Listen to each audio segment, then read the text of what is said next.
أعوذ بالله من الشيطان الرجيم بسم الله الرحمن الرحيم قال له صاحبه وهو يحاوره أكفرت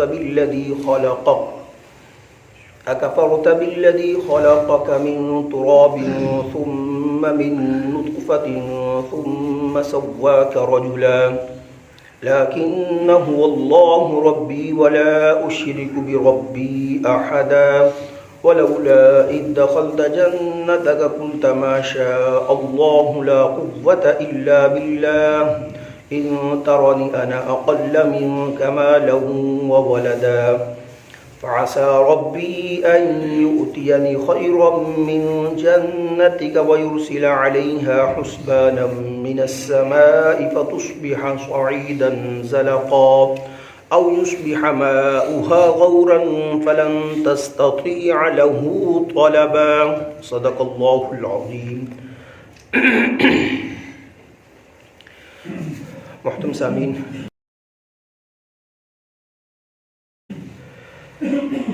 ماقبل کے رکوع کے اندر اللہ رب العزت نے اصحاب کہف کا واقعہ بیان کرنے کے بعد اس رکوع کے اندر دو افراد کا واقعہ بیان فرمایا. یہ دو بھائی تھے یا دو دوست تھے. تفسیر در منثور کے اندر لکھا ہے کہ یہ رملہ ایک مقام ہے، جگہ ہے جو شام کے علاقے کے اندر ہے. وہاں کا یہ واقعہ ہے کہ دو ساتھی تھے یا دو بھائی تھے. ایک پکا موحد تھا، ایمان والا تھا، مومن تھا، اور دوسرا مشرک تھا، کافر تھا. کل کے درس میں ہم نے یہ بات پڑھی. اللہ رب العزت نے پیارے حبیب صلی اللہ علیہ وسلم سے فرمایا کہ پیارے حبیب صلی اللہ علیہ وسلم آپ دو آدمیوں کی مثال بیان فرمائیں لوگوں کے سامنے کہ ان میں سے ایک کے لیے دو باغات تھے انگور کے، اور انگور کے باغات کے ساتھ کھجور کی باڑ بھی تھی. باغات کے ارد گرد جو چار دیواری ہوتی ہے وہ کھجوروں کی باڑ کے ذریعے سے ہوئی تھی، اور اس کے ساتھ ان کے درمیان کھیتی بھی تھی، اور ان کے درمیان نہر بھی جاری تھی. ان باغات کے درمیان نہر بھی جاری تھی.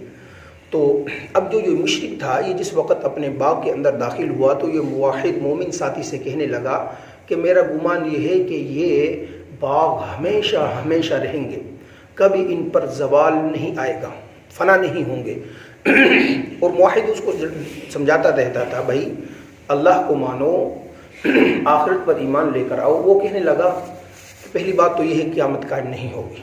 اگر قیامت قائم ہو بھی گئی تو جس طرح مجھے یہاں پر نوازا گیا ہے اس طرح جو ہے نا آخرت میں اس سے بہتر مجھے جگہ اور نوازا جائے گا، مال و دولت ملے گی.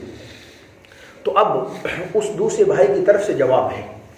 قال له صاحبہ، یہاں پر ایک بات یاد رکھتے چلیں. سرکار دو عالم صلی اللہ علیہ وسلم کا فرمان ہے، پیارے حبیب صلی اللہ علیہ وسلم نے ارشاد فرمایا کہ اللہ رب العزت دنیا اس شخص کو بھی دیتے ہیں جسے اللہ رب العزت پسند فرماتے ہیں، اس شخص کو بھی دنیا دیتے ہیں جسے اللہ رب العزت ناپسند فرماتے ہیں.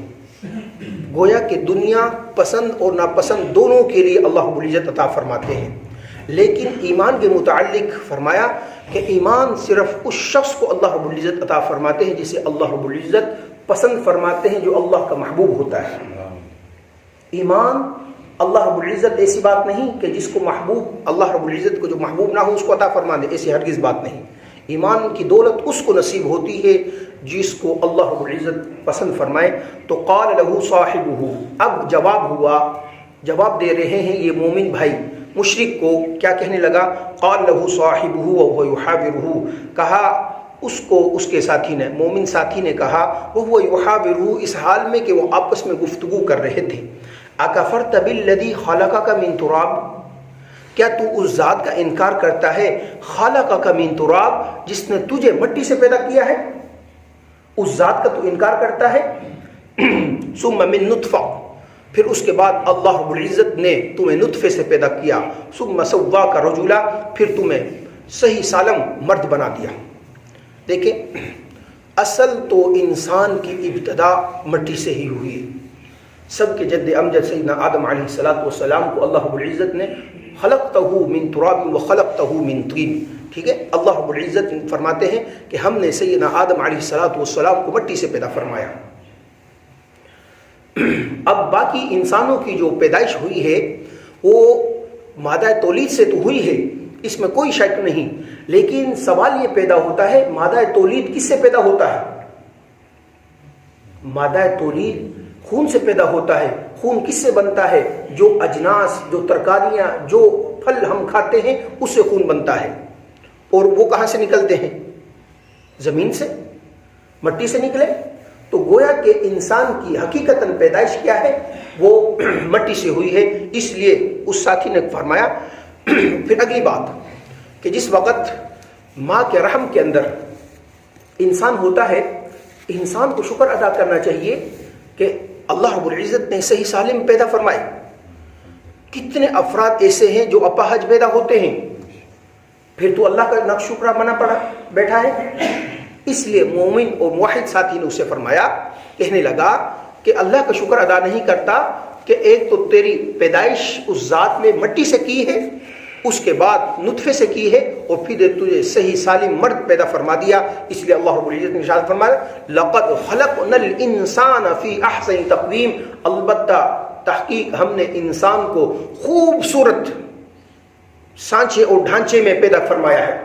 اس کا جو ہے نا قد و قامت اور تمام اس کی جو ہے نا خوبصورتی، یہ تمام جتنے بھی مخلوقات تھے اس سے اس کو ممتاز کرتی ہے۔ اور اس کے ساتھ ساتھ یہ بات سمجھتے چلیے کہ حضرت انسان کی پیدائش مٹی سے ہوئی ہے، اس کی کل ضروریات مٹی کے اندر ہیں، یہی سے پوری ہوتی ہے۔ انسان کے اندر دوسری چیز جو ہے، جو اصل چیز وہ ہم قبل میں پڑھ کر آئے، وہ کیا ہے؟ روح۔ یہ آسمانوں سے آئی ہے، اس کی خوراک بھی آسمانوں سے ہی آئی ہے۔ اگر ہم روح کی خوراک کو زمین کے اندر تلاش کریں گے تو ہماری روح بیمار ہو جائے گی۔ اب جس طرح کوئی شخص کہے کہ میرا جسم تو ہے جسے اللہ رب العزت نے مٹی سے پیدا فرمایا ہے، لیکن اس کی خوراک میں آسمانوں سے لینا چاہتا ہوں، تو کیا ہوگا؟ بیمار ہو جائے گا۔ تو کہے گا مٹی سے پیدا ہونے والی کوئی بھی چیز میں تناول نہیں کروں گا، تو ایک دن وہ مر جائے گا۔ سیم یہی مثال روح کی ہے۔ اگر روح کی غذا ہم اس دنیا کے اندر تلاش کرنے کی کوشش کریں گے تو ہماری روح بالکل بیمار ہو جائے گی، اپاہج ہو جائے گی۔ تو اس کی روح کی غذا کہاں سے؟ آسمانوں سے آئی ہے، اس کی غذا بھی آسمانوں پر ہے۔ وہ کیا ہے؟ قرآن ہے۔ اس روح کی غذا کیا ہے؟ قرآن ہے۔ اللہ رب العزت کے فرامین ہیں، سرکار دو عالم صلی اللہ علیہ وسلم کے فرامین ہیں۔ تو اس مومن ساتھی نے اسے فرمایا اللہ رب العزت نے کس قدر خوبصورت شکل و صورت کے اندر، ڈھانچے کے اندر اللہ رب العزت تجھے پیدا فرمایا ہے۔ لکنہ اللہ ربی ولا اشرک بربی احدا، لیکن میرا عقیدہ یہ ہے، سن لو، اسی طرح جس طرح ان نوجوانوں نے، اصحاب کہف والے جو نوجوان تھے، کہف کے جو ساتھی تھے، انہوں نے بادشاہ کے سامنے اپنے عقیدے کو بیان فرمایا کہ بھائی ہم تو اللہ وحدہ لا شریک کی عبادت کرتے ہیں، تمہاری بات نہیں کر سکتے۔ اسی طرح اس نوجوان نے اس کے سامنے اپنا عقیدہ بیان فرمایا، لیکنہ اللہ، لیکن میرا تو رب کون ہے؟ اللہ ہے۔ ولا اشرک بربی احدا، میں اللہ رب العزت کی ذات، صفات، افعال میں کسی کو بھی شریک نہیں ٹھہراتا۔ جو یہ عمل کرتا ہے ذات، صفات اور کسی بھی چیز میں اللہ رب العزت کے ذات ساتھ شریک ٹھہراتا ہے، وہ مشرک ہے، وہ مسلمان نہیں ہو سکتا۔ لہذا میں اللہ رب العزت کے ساتھ کسی کو بھی شریک نہیں ٹھہراتا۔ ولولا اذ دخلت جنتک قلت ما شاء اللہ۔ اب یہ مومن ساتھی کہنے لگا اس مشرک سے کہ جس وقت تو اپنے جنت میں باغات میں داخل ہوا تھا نا، اس وقت تجھے چاہیے تھا تو کہتا یہ اللہ کا محض فضل ہے، لیکن تو نے تکبرانہ انداز میں یہ بات کہی کہ یہ کبھی بھی ان پر فنائیت نہیں آئے گی، ہمیشہ ہمیشہ رہیں گے۔ ولولا، اب یہ مومن ساتھی اس سے کہنے لگا کیوں نہیں، ان اقولا، میں کہتا ہوں، یہاں پر اصل میں لفظ یہ کہ جو ہے نا، میں کہتا ہوں تمہیں، اذ دخلتا، جس وقت تو داخل ہوا، جنتک، اپنے باغات میں، قلتا، تجھے چاہیے تھا تو کہتا ما شاء اللہ لا قوت الا باللہ، ما شاء اللہ، جو اللہ رب العزت نے چاہا، لا قوت الا باللہ، کسی میں کوئی طاقت نہیں مگر اللہ رب العزت کے جو ہے نا، اللہ رب العزت قوت اور طاقت دینے والے ہیں۔ کوئی انسان کوئی عمل نہیں کر سکتا مگر اللہ رب العزت کی توفیق کے بغیر۔ اس لیے روایت میں آتا ہے سیدنا ابو ہریرہ رضی اللہ تعالیٰ عنہ بیان کرتے ہیں سرکار دو عالم صلی اللہ علیہ وسلم نے ارشاد فرمایا جنت کے خزانوں میں سے ایک خزانہ کیا ہے؟ لا حول ولا قوت الا باللہ۔ انس بن مالک رضی اللہ تعالیٰ عنہ روایت کرتے ہیں سرکار دو عالم صلی اللہ علیہ وسلم کا فرمان ہے کہ دیکھیں العین حق، نظر برحق ہے، نظر برحق ہے، اس لیے اللہ کے نبی صلی اللہ علیہ وسلم کا فرمان ہے نظر ایسی چیز ہے کہ انسان کو قبر تک اتار دیتی ہے اور اونٹ کو ہنڈیا تک پہنچا دیتی ہے۔ نظر ہے کیا چیز؟ نظر ہے کہ میں نے آپ میں سے کسی شخص کو، زید جس کا نام ہے، اس کو دیکھا، میں نے کہا کیا خوبصورت نوجوان ہے۔ بھائی یہ نہیں کہا کہ اللہ رب العزت نے اس کو خوبصورتی عطا فرمائی ہے، تعجب کیا، اللہ رب العزت نے اس میں عیب پیدا فرما دیا۔ اگر میں یہیں پر یہ کہتا ماشاء اللہ رب العزت نے کس قدر خوبصورت جو ہے نا چیز پیدا فرمائی ہے، تو اب یہاں پر اللہ رب العزت کا عمل دخل آ گیا، اب نظر سے بچ سکتا تھا، لیکن میں نے تعجب کیا، اللہ رب العزت نے اس کو عیب دار بنا دیا۔ تو حضرت انس رضی اللہ تعالیٰ فرماتے ہیں کہ آپ سرکار دو عالم صلی اللہ علیہ وسلم نے کیا ارشاد فرمایا؟ عین نظر برحق ہے، لہذا اس کا وظیفہ کیا ہے؟ اس کا وظیفہ اور دم یہ ہے کہ انسان دیکھ کر کیا کہے؟ ماشاء اللہ لا قوت الا باللہ۔ روایت میں آتا ہے کتب کے اندر لکھا ہوا ہے کہ حضرت امام مالک رحمۃ اللہ علیہ جو ہے نا وہ ان کا یہ وظیفہ تھا، وہ یہ پڑھا کرتے تھے۔ اور ایک جگہ تو یہاں تک لکھا ہوا ہے حضرت نے اپنے گھر کے اوپر بھی ماشاء اللہ لا قوت الا باللہ لکھ کر لگایا ہوا تھا۔ ساتھیوں نے کہا حضرت امام مالک رحمۃ اللہ علیہ مدینے کے بڑے امام تھے، بڑے اللہ والے ہیں، تو فرمانے ان سے عرض کیا کہ حضرت یہ تو باغوں کے متعلق آیا ہے کہ جس وقت آپ باغ میں داخل ہوں تو آپ کو چاہیے تھا یہ کہتے ماشاء اللہ لا قوت الا باللہ۔ تو حضرت امام مالک رحمۃ اللہ علیہ نے فرمایا کہ دیکھو باغی مال ہے نا، تو میرا گھر بھی مال ہے، میری اولاد بھی مال ہے، میرا جو ہے نا اپنی جان بھی یہ میری مال ہے، تو لہذا جو شخص چاہتا ہے اپنی ان تمام چیزوں کو محفوظ رکھے، اس کو چاہیے کہ ماشاء اللہ لا قوت الا باللہ۔